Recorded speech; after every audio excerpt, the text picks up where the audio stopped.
यहाँ 3 सवाल हैं, पहले सुन लीजिए। सवाल नहीं लिखा हुआ। एक्स की किस वैल्यू के लिए पैरेलल आती हुई लाइट रे पैरेलल निकलेगी? पहला सवाल। अगर इंसिडेंट रे का डायमीटर डी है तो जो रे निकली है उसका डायमीटर डी डैश क्या होगा डी के टर्म में? अगर इंसिडेंट रे की इंटेंसिटी आई है, इंटेंसिटी समझ तो चमक, तो जो लाइट रे बाहर निकली है उसकी इंटेंसिटी क्या होगी? ठीक, कोई दिक्कत? एक चीज मैं आपको बता दूं कि अगर टॉर्च में यहां मारूं तो लाइट यहां तक फैली तो इंटेंसिटी ज्यादा होती है, और वही लाइट अगर ज्यादा एरिया में फैल जाए तो इंटेंसिटी, कहने का मतलब मैं यहां पे एक चीज क्लियर कर दूं कि इंटेंसिटी ऑफ बीम, इमेज की बात नहीं कर रहे हैं, बीम की इंटेंसिटी किस पर डिपेंड करेगी? Directly proportional to 1 of area of beam. अगर आप एरिया नहीं लिखना चाहते तो फिर 1 बाई पाई कांस्टेंट है, डी स्क्वायर या रेडियस का स्क्वायर। कोई दिक्कत? सही है, कोई दिक्कत तो नहीं? जय प्रताप सिंह, ठीक। तो यार समझ लो, बहुत आसान है। मैं एक चीज बोली थी पिछले लेक्चर में, always use similar triangle for calculating diameter of beam. कहीं याद है? एक गोला था जिसपे ऊपर से लाइट आ रही थी, ठीक। तो यार अगर मैं यहाँ देखूं, अच्छा होता पैरेलल आती हुई लाइट कहाँ मिलती है? फोकस पे। कोई दिक्कत? और फोकस से चल के लाइट रे कहाँ जाती है? तो इसका मतलब ये तो 30 है, पक्की बात है, हाँ है ना? क्योंकि इसका फोकस ये और तो इसका फोकस भी कॉन्साइड करना चाहिए, और तो पैरेलल आती हुई लाइट, सॉरी पैरेलल कब होती है? जब ये भी फोकस पे है ना। तो मुझे ऐसा क्यों लगता है कि मेरी डायग्राम की रे डायग्राम की लग गई थोड़ा सा, है ना? अच्छा ये होता है इसका फोकस कितने पे होगा? 30 पे, 10 पे, तो टोटल कितना हुआ? प्लीज सामने देखना एक मिनट बस, समझ में आ रहा है 40 कैसे? कहने का मतलब इसका आंसर आता है F1 प्लस F2। क्या आंसर आता है? अच्छा ये बताओ, ये 30 तो ये D, 30 तो D, तो ये 10 तो D/3। अच्छा डायमीटर अगर 1/3 होगा तो इंटेंसिटी हो जाएगी 9। पता चला कैसे? भाई नीचे अगर मैं D/3 करूंगा तो 3 का स्क्वायर ऊपर जाएगा 9। कोई दिक्कत? सही है, कोई दिक्कत तो नहीं?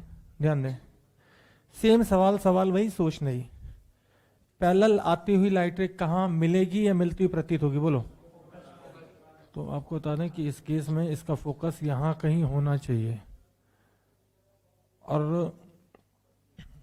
एक मिनट, एक तो रे डायग्राम में बड़ी समस्या आती है, और हम सबको पता है कि अगर फोकस पे कोई ऑब्जेक्ट रखा हो तो लाइट रे कैसे हो जाती है? पैरेलल। याद आया? तो ये है 10 और ये था यहां से यहां तक, इसका फोकस कितना? 30। तो आंसर अभी भी F1 प्लस F2, लेकिन मैं क्या करूं, F2 नेगेटिव है तो आंसर क्या आएगा? 20। कोई दिक्कत? कोई दिक्कत तो नहीं? अच्छा बताओ, ये 10 तो ये D, अच्छा ऐसा समझो, ये 30 तो ये D, तो ये 10 तो गधों ये D/3 अगेन, और इंटेंसिटी। कोई दिक्कत तो नहीं? समझ के बात को? सिमिलर ट्रायंगल समझ में आता है ना यार? ऐसे समझो, ये 30 तो ये D, 30 पे D है तो 10 पे कितना होना चाहिए? D/3, और डायमीटर 1/3 तो इंटेंसिटी 9 आई। डायमीटर बढ़ा तो इंटेंसिटी कम, इंटेंसिटी कम तो डायमीटर ज्यादा। समझ के बात एक ही है। अरे यार यहाँ लिखा हुआ D², अब डायमीटर जितना कम होता जाएगा इंटेंसिटी उतनी बढ़ती जाएगी। कोई दिक्कत? चलिए भाई सवाल, हाँ। कहने का मतलब ऐसे सवालों में दोनों के फोकस कॉन्साइड करना चाहिए। इसका तो सेकंड फोकस और इसका फर्स्ट फोकस, इसका कौन सा ही है? इसका सेकंड और इसका, लेकिन क्या बताएं भैया, कॉन्केव के केस में फर्स्ट फोकस इधर होता है, माइनस फोकल लेंथ थी। तो इसका 30 और इसका 10, ठीक, इतना समझ में आ गया? तो ये 30, ये 10, ये 20। अब तो सिमिलर ट्रायंगल है, ठीक। चलिए अगला सवाल देखें। अच्छा ये बताओ, ऐसे ऑब्जेक्ट को हम कैसा मानते हैं? वैसे ऐसा ऑब्जेक्ट मैं करीबन तीसरी या चौथी बार यूज कर रहा हूं। कन्वर्जिंग रेज हैं, तो क्या आप पता है ऐसे ऑब्जेक्ट को हम रियल मानते हैं वर्चुअल मानते हैं? वर्चुअल। इनको रेज को क्या बोलते हैं, कन्वर्जिंग रेज ना। तो पूछ रहे हैं कि बताओ कि इमेज कहाँ बनेगी। ऑब्जेक्ट तो ये हो गया, फोकल लेंथ दे दी उसने -16, तो क्या बता सकते हो, find the position of image, find the position of image.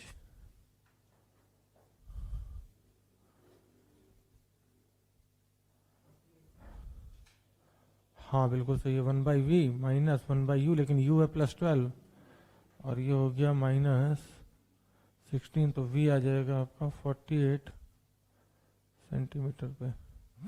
और प्लेन मिरर, ध्यान दें भाई, ये सवाल एज इट इज एडवांस में उतरा था, लेकिन रेजो की शीट में भी था, बिल्कुल सेम आज भी है, मेरी शीट में भी मिलेगा, वहीं से तो छापी है।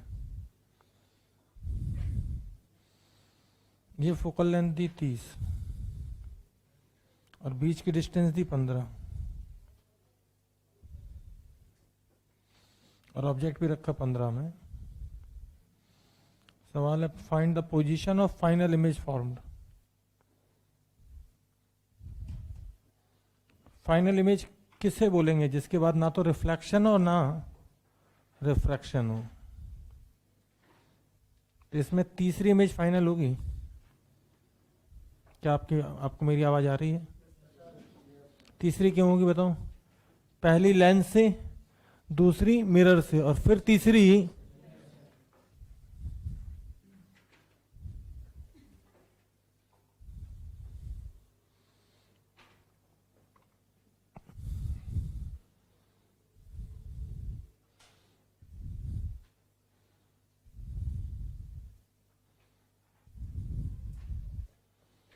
जो लोग लेट आए थे उन्हें बता दूं, ये कॉन्वेक्स लेंस का सिंबल होता है। क्या होता है उसका सिंबल? और कहीं ऐसा बनाओ तो समझना चाहिए कॉन्वेक्स लेंस, और ऐसा बनाओ तो कॉनकेव। ठीक, तो कुछ लोग बदतमीज होते हैं, तमीजदार होते हैं, वो तो ऐसे ऐसे बना देते, पूरा लेंस बना देते हैं, और जो बदतमीज होते हैं वो सिर्फ सिंबल बना देते हैं ताकि बच्चे को लगे खुद समझो भाई। ठीक, तो एक सवाल मैंने जानबूझ के बना दिया ताकि इसी बहाने आपको समझ में आ जाए बात।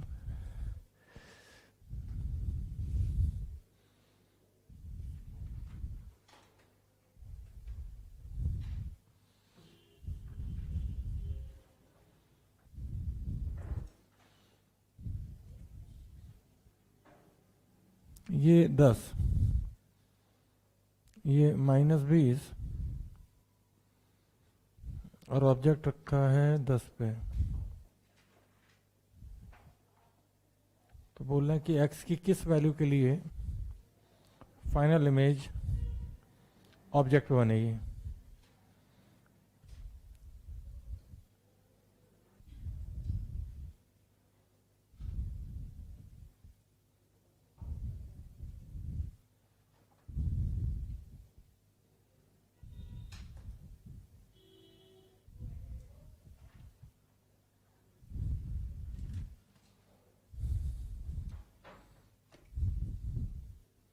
शुरू करो यार, ये सवाल तो बहुत सिंपल है। ये फोकस 10 है और ये फोकल लेंथ पे रखा, तो इसका मतलब है कि लाइट रे यहाँ से चलेगी और प्रिंसिपल एक्सिस के क्या बता सकते हो पैरेलल आती लाइट रे कहाँ मिलती है या मिलती प्रतीत होती है? तो ये कॉनकेव मिलेगी या मिलती प्रतीत होगी? तो अगर मिलती प्रतीत होगी तो इसका मतलब है कि लाइट रे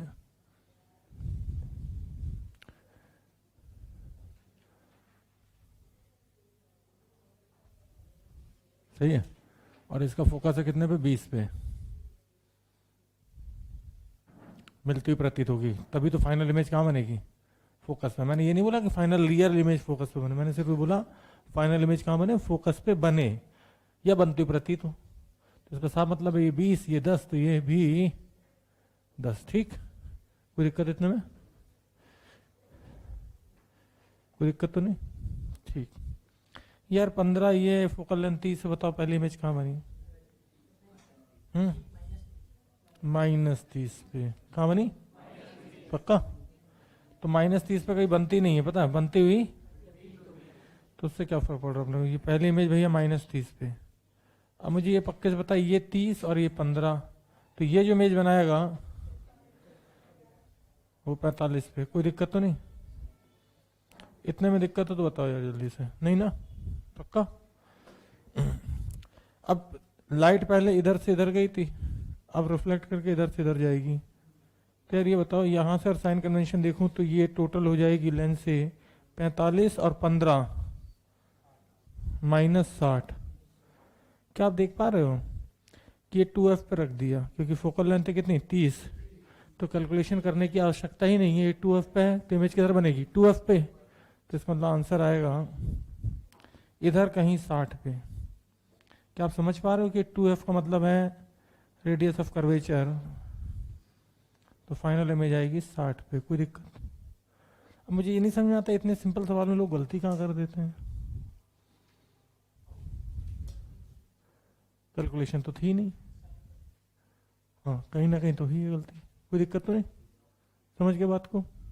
अब अगर ये जेई एडवांस है तो यार क्या बुराई है इसमें निकालने में, जिसका खौफ है, मतलब आईटी एडवांस के नाम पे लोग पता नहीं क्या क्या कर लेते हैं।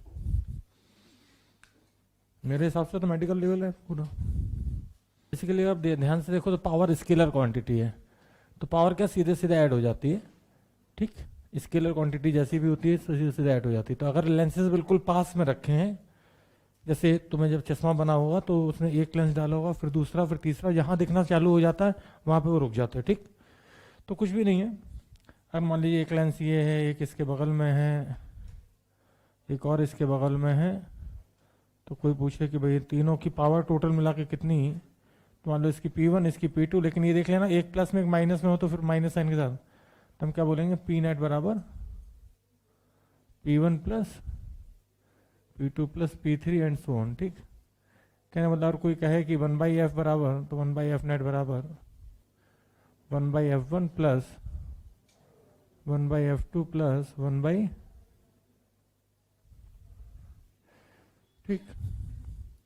लेकिन अगर ये लेंस कुछ डिस्टेंस पे रखे हों, प्लीज ध्यान दीजिएगा, तो इसके लिए फिर फार्मूला अलग बनता है ना।